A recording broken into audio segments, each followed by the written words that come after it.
This is Gray Mars, and welcome to High News. Slain tech executive Bob Lee visited a suspected drug dealer's apartment with the assist of his alleged killer just hours before his violent death.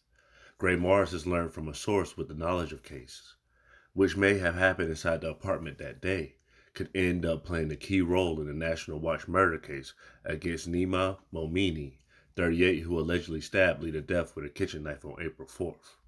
Prosecutors say Momini questioned Lee about whether his sister Kaiser Momini was doing drugs or anything inappropriate after she left the apartment on Mission Street near Van Ness Avenue on April 3rd. The apartment is home to a man convicted last year of a felony, possession of a controlled substance with the intent to sell.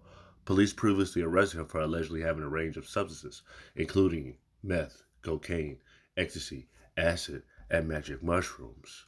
Those are among the new details unearthed by Gray Mars, indicating that people involved in the case were part of a rich set of San Franciscans who did party drugs behind the closed doors of ritzy high-rises.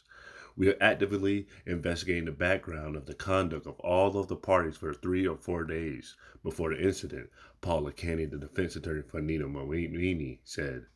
A common theme that I'm seeing is heavy illegal narcotics use.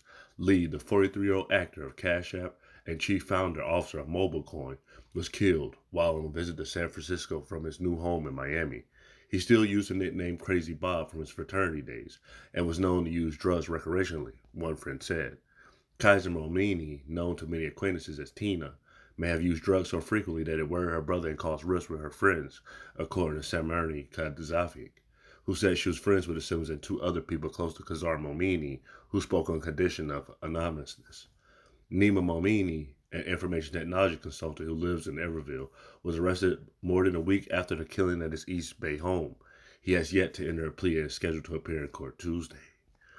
The night before the killing and hours before the stabbing, Lee Kazar Monini, the suspected drug dealer and unidentified friend at the apartment in the 1500 block of Mission Street, according to a source familiar with the case and court records.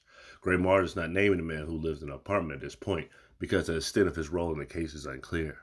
In 2022, he was found guilty of a felony possession of a controlled substance with the intent to sell in 2 separate cases. During 2 raids at the previous residence, police found an array of drugs, including GBL, MDA, and LSD.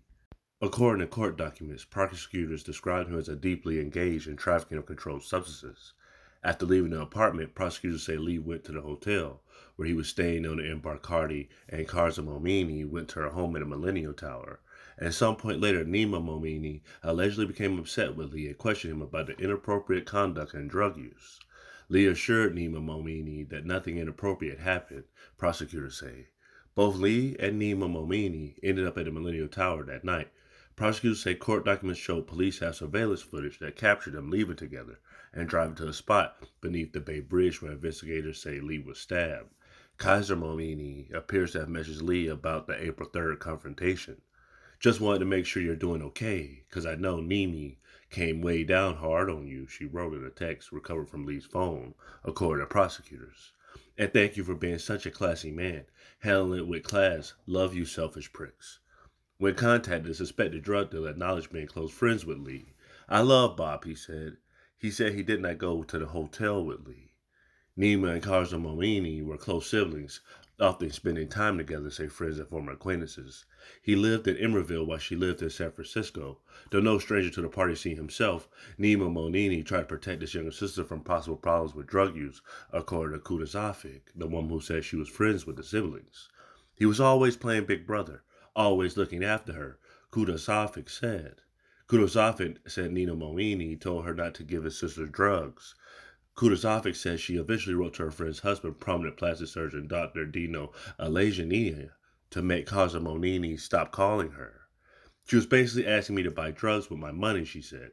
Still, Kazufik never expected the situation would end up with an alleged murder. She described Nima Monini as a sweet guy and a gentleman. Taranaka Patrick, who was close friends with Lee and also knew Kaiser Monini, said she believes the two of them met around 2020.